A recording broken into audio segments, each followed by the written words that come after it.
trantsizio ekosoziala. Usurbil, jasangarriagoa eta bizigarriagoa zermugan, ezin dugu ulertu trantsizio ekosozialaren erronkari erantzun gabe. Hemen aurreko bietan misioa entzun ahal izan duzue, ez da gizamarren urterako, hemen ez dizuet irakurriko. Zergaitik, une honetan bertan, herriko eragile komunitarien artean parte hartze prozesu bat martxan jarrita daukaulako, erronka honi herri gisa ezarriko dion misioa zehazteko eta erabakitzeko. Misioa ezartzeaz gain, hirugarren saioen genuen atzo, beharrezkoa diren ideia berritzaileak ere proposatzen ari gara. Atzo, kolorez betetako ideia pila bat egon zian nahi gainean. 2024ko hau da martxoan, hurrengo hilabetean amaituko da prozesua, eta prozesu horretatik eratortzen dien ideiak eta proposamenak legealdiko plan honei gehituko dizkiogu. Dena den, esan behar da, udala ez dela esku geldik egon misio hori finkatu arte.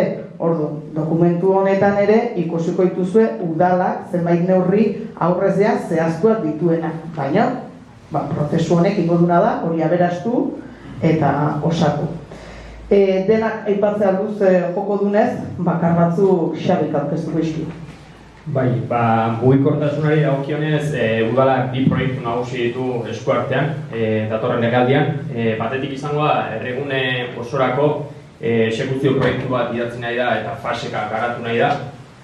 Eta horretarako kale irekiak parte hartze prozesuan erabaki ziren edo zehaztu ziren eskuartzeak hartuko dira kontutan. Bigarren proiektu nagusia, bidegorri sarea zabaltzea eta handitzea izango izateko Usurbilen, eta legealdi honetan batez ere helduko diogu Zubieta eta Santuenen arteko bidegorriari egitea.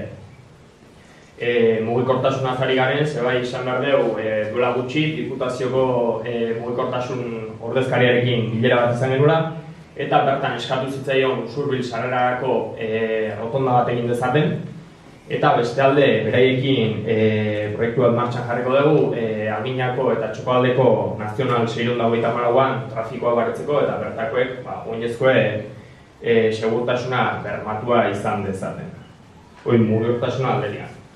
Energia trantsizioari dagokionez, eraikin publikoetako bide ugari ditu irikita udalak, horien artean eraikin publikoetako energia kontsumoaren jarraipen bat egin nahi da, eta berau nola murrizteko neurriak hartzen jarraitu.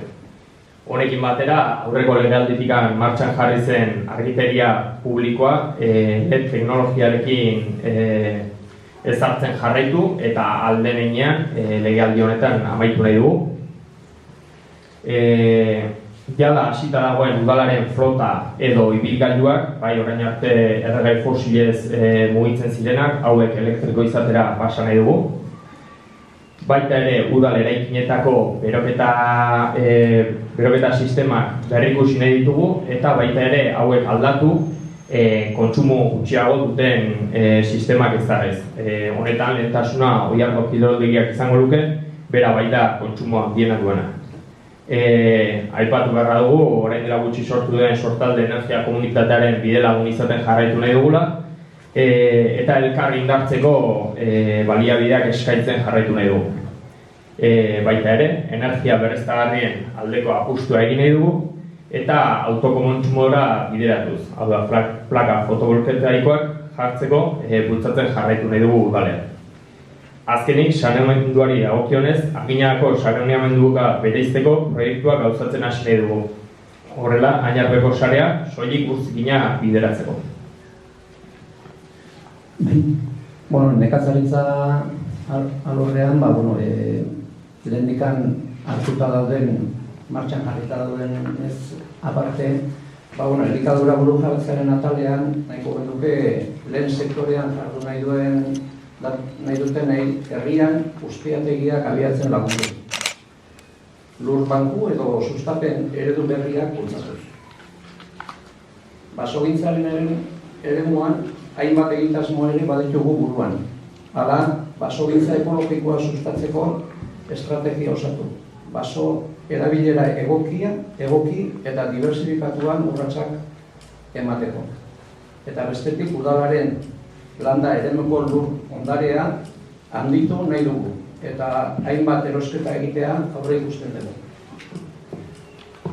Usurbil, Sagardoaren herria, izaki, Sagardoaren maila ere martxan jarrita, jartzen ari gea, eta zenbait bilera eginak ditugu, eta aurre ikusita dauzkagu, hilabete pare batetik behin, edo behintzat maiztasun finko batian martxan jartzea, benetan Usurbilko sagazti, sagar mota eta Sagardoaren mundu honi forma pixka bat eman nahian.